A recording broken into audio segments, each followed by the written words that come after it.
there, Tangerinis! If you're new to our channel, my name is Maddie. And I'm Jordan. And we are Tangerine Travels, just missing our trusty sidekick, Alaska. I was actually in the bathroom.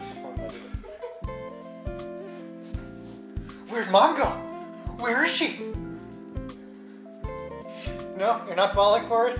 We are going to be talking today about how not to get deported in Mexico, but more specifically, visas, residency, temporary or permanent residency. Bringing a car in, customs, stuff like that.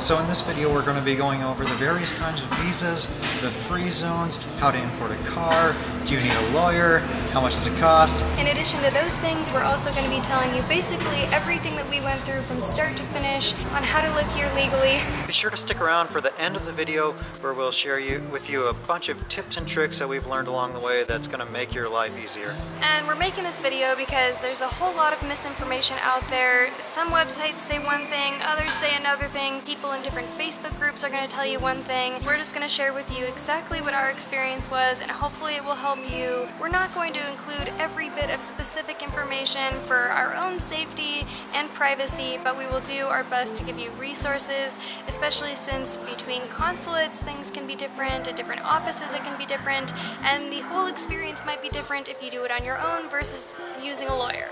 So let's dive in. First question we get asked, can I have a passport card? Well, the US government offers you two options for passports, a passport card and a passport book.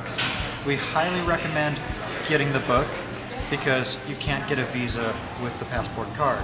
But we did get the passport card because in case we lose our book, we want an extra form of identification, and it's only $30 extra to do that. Since we have been driving through Mexico, our first and one of our biggest concerns was making sure our car is legal. There are some free zones within Mexico, which basically means you can drive without a temporary vehicle import permit. And that's within 15 miles of the US border, anywhere along the US-Mexico border. The entire Baja Peninsula, and that's a huge area, so I mean you could probably spend your whole life exploring the Baja Peninsula. And also, most of the state of Sonora is a free zone, or maybe it's not most, much of it is. And also Quintana Roo is, but in order to get your car to Quintana Roo, you need a temporary import permit unless you're shipping it through the ocean or driving it from Belize. So as far as traveling through Mexico, there are a few different types of visas you can get. One is most commonly known as a tourist visa, or FMM. That's your 180-day visa where you can travel about the country, and it's pretty simple to get. We'll go into more detail on that in a little bit. The next one is temporary residency, which is good with renewal up to 4 years. Also, we'll go into more detail on this later, and the permanent residency visa. Now we're going to cover the various types of visas you can get in Mexico. The first one is the FMM, or the 180-day one. Some of the advantages to this is practically anyone can get it. It only costs 500 pesos, or a little more than 25 US dollars. With an FMM, you can bring a foreign plated car into Mexico. Of course, you still need the proper paperwork, and a lot of people just never get temporary or permanent residency, and they do 180-day border runs every 6 months or so. A couple of the disadvantages are you can't earn income from a Mexican source, and they're starting to crack down on people who are abusing the border runs and just getting them repeatedly. So if you want to do that, I guess it's an option, but it is starting to be a little bit risky. One of the big downsides of having a 180-day visa, especially for us, was that you have to drive back to the border to renew not only your visa, but also your car permit every 180 days. And that's a big trip if you're in the middle of the country or nowhere near a border. The first time we came into Mexico, we didn't know if we were going to end up living here, but it turns out we loved it and wanted to stay longer. So the route we ultimately ended up going was the temporary residency route. And some of the advantages of this are you can still have a foreign plated car, it's a lower income requirements than a permanent residency, and it still lasts quite a while. The financial requirements vary by consulate, and they can vary daily with exchange rates and the Mexican federal minimum wage, but there have been reports that people have gotten approved for temporary residency with as little as $1,000 US a month income. There's 3 different ways you can get approved for temporary residency. 1 is having a sufficient monthly income. Number 2 is having sufficient savings. And 3 is owning a house in Mexico over a certain value. We're not going to go into specific details in this video, but we're going to place a link down below. The lawyer we used, his website has all that financial requirement information. Just look for the link, chapalalaw.com. In order to get temporary residency, you have to start the process off at a Mexican consulate in your home country. So for us, we ended up going to Laredo, Texas. We made an appointment online and booked 2 days in advance. We don't recommend that to ensure availability when you need it. Getting temporary residency, you'll have to be prepared to pay some of the costs that go along with it. One pretty insignificant one is the photos you have to get for your application and the consulate fee. But the more significant expenses are going to be paying the government fees once you get into Mexico and start the process after your consulate appointment. Those are not cheap at all. Neither are the renewal fees that you have to pay every year. With temporary residency, you can bring in a foreign plated car like you can with the 180-day visa, but the difference being you don't have to return to the border every 6 months or every year. You do have to renew it every year, but the renewal can be done from within the country and you don't have to go outside of the country to do that. A couple downsides to temporary residency. Also, like the 180-day visa, you can't earn income from a Mexican source. Also, although it didn't happen to us, there have been reports of younger people getting denied temporary residency. Basically, for a foreigner to get residency in Mexico, the Mexican government wants you to be able to show that you can financially provide for yourself. And it can sometimes be a concern with younger people that you'll be able to do that for the next 4 years or the rest of your life in the case of permanent residency. The general guidelines for getting temporary residency for financial purposes are about $1,400 a month in income or approximately $20,000 US in savings, or owning a house in Mexico that's worth at least $180,000. Again, we're going to link to these numbers below. The last option for residency is permanent, and like the name implies, it's good forever. There are a couple major downsides to this though. One is that you cannot bring in a foreign plated car to Mexico, and the other is it's much harder to get approved.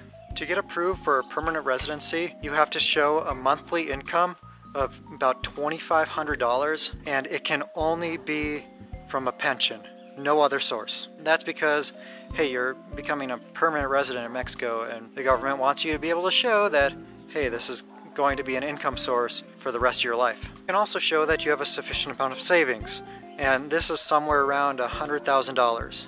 If trying to become a permanent resident, if you're under 50 years old, it might be a little more difficult for you to get permanent residency. It varies by consulate, but there have been a lot of reports lately of younger people getting denied. Could be wrong about this, but I've heard that if you have permanent, then you get a one-time exception to bring a whole bunch of household goods in one trip, duty-free. If you're coming to Mexico otherwise, with a trailer full of stuff, you're probably going to have to pay import taxes on those. Fortunately for us, we haven't had to pay any import taxes when coming into Mexico, but we entered with just a couple suitcases each. If you want to get temporary or permanent residency in Mexico, we recommend using a lawyer. We've been told by many people that you don't need one, but ultimately it's not a cheap process, and getting a lawyer isn't that much more. It saves a lot of headaches. It saved us a lot of trips to government offices and waiting in lines and such. We'd recommend doing that. We use Spencer at Chapala Law, and we recommend checking out his website. That information's below in the description. For us, getting a lawyer made us prevent misunderstandings or filling out a form wrong or wasted trips because we don't have the right documentation. It made the process super smooth and really easy, and allowed us to have time for other things like making YouTube videos. So now you have the options for the various kind of visas. Now we're going to go into what the process was like for us to get temporary residency. What was the appointment at the consulate like? What was the process like after that, working with an attorney? And what kind of fees did we have to pay? We booked an appointment online at the Laredo, Texas consulate. We didn't really know what to expect before we got there, and we got there everyone was speaking Spanish. Thankfully, at this point, we did speak some Spanish, so we were able to understand what was going on. But for those of you non-Spanish speakers, and there was at least one lady there while we were there who spoke no Spanish at all, they did accommodate English speakers. Even for us, we didn't ask for an English speaker, but they still gave us one despite us talking to them in Spanish. And this is what happened with this other English speaker in there as well. She clearly didn't understand anything that was being asked of her. They sent her to someone who could accommodate that. We went into the consulate with 12 months of printed bank statements separated by month. And we handed them the first month, or the most recent, and he looked that over. It was as if he almost didn't want to see anything else, to see proof of income. I was like, do you want to see the next month? And he's like, yeah, I better. And then he looked at that one, and then he was fine with it. So people say that you need at least 6 or 12 months proof of income or proof of savings or whatever it is that you're trying to prove. But in our experience, just showing them the 1 month and then the next month, that was it. The whole appointment was pretty painless. We ended up getting approved, and there was a small cost to it. It was much easier than we thought. It only took about an hour from the time we walked into the door until the time we had the visa sticker in the passport. There are some things you'll need for this appointment at the consulate. You'll need your visa application totally filled out. You'll need a passport-like photo with the correct measurements that fits into the box that's on the application. You'll need proof of financials, and some consulates are more strict about this than others. For example, some might want notarized copies or copies signed by a bank manager or something crazy like that. But fortunately, Laredo just wanted printouts. That was fine with them. And you'll need your appointment confirmation form. So we booked online, got a confirmation email, and printed that out. And then you'll need your passport and a copy of your passport. Make sure that copy's in black and white, never color photos. We're going to touch a little bit more on that at the end of this video. Be sure to stick around for that. There's some very important information there. And you will need $36 US in cash, or if you're in Canada, it'll be 44 Canadian. If you're getting a temporary visa like us, you'll get a sticker in your passport at the consulate if you're approved, but this is not your temporary residency. This is just your pre-approval. The process needs to be continued once you enter into Mexico. And after you cross the border, you have 30 days to start that process. So at this point, we got our pre-approval from the Mexican consulate, but that's only where the process begins.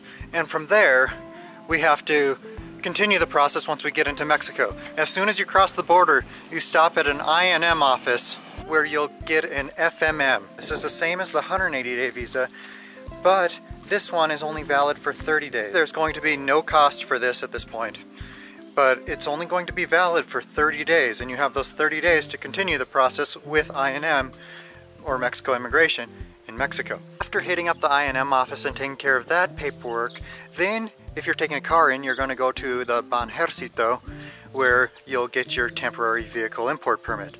And this is tied to the FMM that you just got, so that is also going to be valid for 30 days.